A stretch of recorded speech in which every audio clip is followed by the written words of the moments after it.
So I was talking with Jeff, I think the end of last week, kind of post show, and we were trying to figure out, I'm like, Jeff, like I got like 30, 45 minutes probably a day, like a good window where I could kind of get some lifting in, right? With twins, work, everything we got going on. I'm like, I probably get 35 minutes. I'm like, what makes the most sense to kind of do, right? I'm like, I can't, like, like we talked about, you can't get a full 2-hour lift in. So like, what's the most efficient way to spend my time in there? I did squats today, did 5 sets of 5. Nice. Start off light, 275 for 5 sets of 5. So and light. then kind of, I guess, trying to see how it feels like and go from there. You're gonna be so sore, by the way. Yeah. You shouldn't have done 5x5 day one. But anyway, no, I thought that. What? You lied to me. Day one in the Yeah, you're fine. My day coach one in betrayed the me. future. No, and I think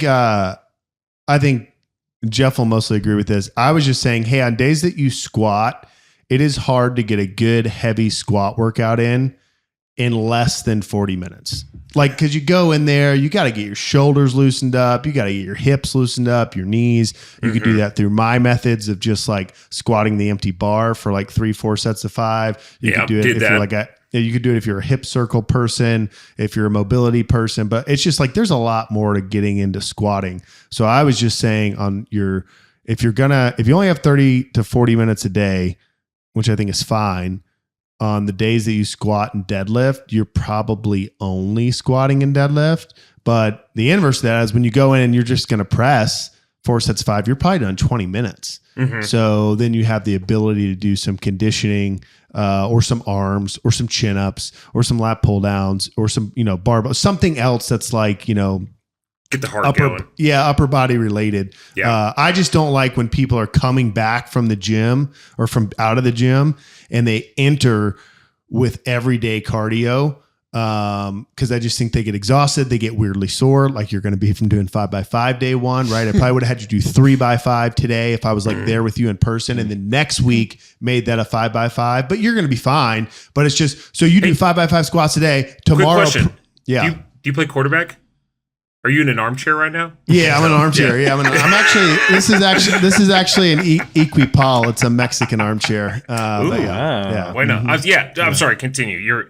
No, I was just saying, if you're coming back from not being in the gym, that all of these things that later aren't like very much soreness inducing for like your first week are super soreness inducing. And so if you add in a bunch of cardio, depending on what that is, maybe it's box jumps, maybe it's side straddle hops, or whatever it is. Like then you just feel like wrecked, and then you're less likely to keep going. So I'm just, hey, like start 1 lift a day, 4 days a week. The next week, maybe add in some ancillary exercises on your upper body days. The next week, start to add in some HIIT stuff, and just not go like too aggressive. And I would say if you're, and hey, I'll live through this in October, and I'll call my own bluff if I need to. But I would say that like your most important thing is that you say, hey, my workout, and I don't know what the number is. Maybe it's 30, maybe it's 35, maybe it's 40, but whatever it is. And like every 5 minutes probably matters with your current schedule, to be like, I have 30 minutes. And then you're just trying to maximize, the most that you can do with that, and then not go over and, run into other issues. But anyway. Yeah. No, I think I don't know, like, and this might be a better question for Jeff. You could answer it too, but like when you, let's say upper body exercise, like if you want to do HIIT, are you doing like a cardio HIIT thing that kind of, what's the word I'm looking for? That kind of goes with like what you're doing that day, or like, so if I'm doing chest, like what would be a good cardio to follow that up with? You know what I mean? For me, like, I guess it kind of depends if you're like pressing and benching in like the same week. So like you don't want to then do something that's going to like be a lot of like, all right, I just did press. Now I'm going to do a bunch of like, maybe like rounds of like push press and burpees or something like that. Cause then you're just like smashing like all your kind of like pressing muscles, your triceps and your shoulders. So you then are maybe going to affect follow on days. If you're doing bench, 3 days, 4 days from then. I mean, for me, I think like to try not to interfere too much. I think just machines are great for that sort of stuff. If you got one of those fan bikes, those are pretty phenomenal. Row machines are great. Cause again, like you're not going to beat yourself up too much from those. Like you'll get the good like cardio stimulus, but you're not going to get kind of like the potential over like just smashing that one muscle group. If you're like, okay, I want to save my legs for squats or deadlifts the next day, so I'm just going to go super hard on the arms. You may find that like, okay, that's too much volume for that. And then, so I think the machines are super great because you're not really going to get sore from them. You can do intervals. You can do longer, kind of more like endurance-y type stuff. So yeah, rowers, fan bikes, those ski ergs. Yeah, that sort of stuff's great. I just think it really, I mean, I agree with Jeff on most of that. I just think it depends for the condition. So if you have 35 minutes and you're going to the gym and you're doing an overhead press for, I don't know, 3 sets of 5, and that's like your strength work, then when you get to your conditioning work, what is the goal? Is the goal an elevated heart rate for a sustained amount of time? If like that is the only goal, I'm picking things that elevate my heart rate, but as Jeff said, aren't going to make me super sore or affect my other strength things later. So an assault bike's great. A rower early on will actually make you kind of sore, but if you do it like, hey, twice a week, I'm going to do this rower at these intervals, you'll actually adapt to that range of motion. You'll be fine.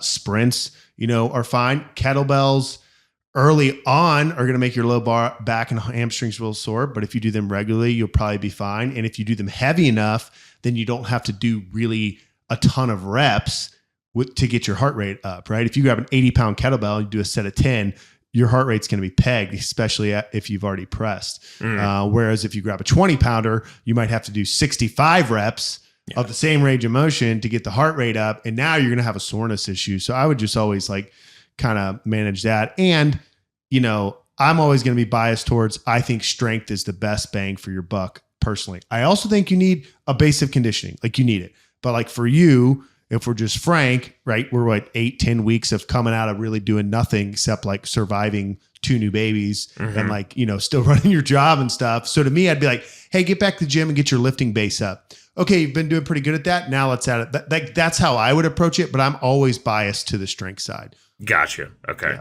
So then I guess 2 more questions with that would be, one, as far as like week over week, are you putting on, are you just gradually going up still the same? Like, is it the same thing? For the strength lifts? Yeah, because the program is like a major, you do 4 times a week doing a major lift every day. Like, what does that look like as far as? Yeah, I mean, I think you try to linear progress it, especially because you've been out of it for a little while. You're going to be able to add 5 pounds every week and just be fine. I also think the difference between you, just like our friend BW, who's actually back in the gym, just like you, kind of same schedule, 1 lift a day, is you guys are just like strong. Like he went back, he's like, yeah, so I went back and I did what you said, top set of 5 deadlifts and then back off. I did my top set at 335 and then went down to 300. And it's like, man, I've coached so many people that would like give their left whatever to deadlift 335. Yeah. And like, this is what you're doing after 4 months out of the gym. But I do think that's a difference because if you're actually strong and your strength is like 1 came from God, 2 George Strait, 3 from Sam Houston, and 4 from your time in the Marine Corps. No, but like you can go in and do 2 sets of 5 on deadlift. And because you're strong, it's a significant event. If I had the same like new dad coming to me, told me he had 30 minutes and he's completely untrained, I'm probably telling him to do 2 lifts a day because he's so detrained. Like, how long does it take to warm up to 90 pounds on a squat? Not very long, right? And then he knocks out 3 sets of 5 and he's done in 18, 19 minutes. It's like you might get through a whole workout. And then as, 2 or 3 lifts started to cross whatever his timing threshold is, okay, now we start chopping lifts. But yes, in general, I think, hey, I'm squatting once a week. That's actually super easy. Every time I go in, what was my reps and sets last week? 5 by 5. I bet you'll get 10 weeks of life out of that just by adding 5. You might get more life out of it. And then later you might have to say like, hey, now I've run this up from whatever you did today, 275 to 340. What should I do now? And it's like, well, did your time change? Like, do you have the same amount of time available? Yeah. And then you could say, hey, well, why don't we go in and hit 2 top triples or doubles at like a significantly heavier weight and then come down, then you can play with it later. But I think at first it's all just like getting back in and getting consistent.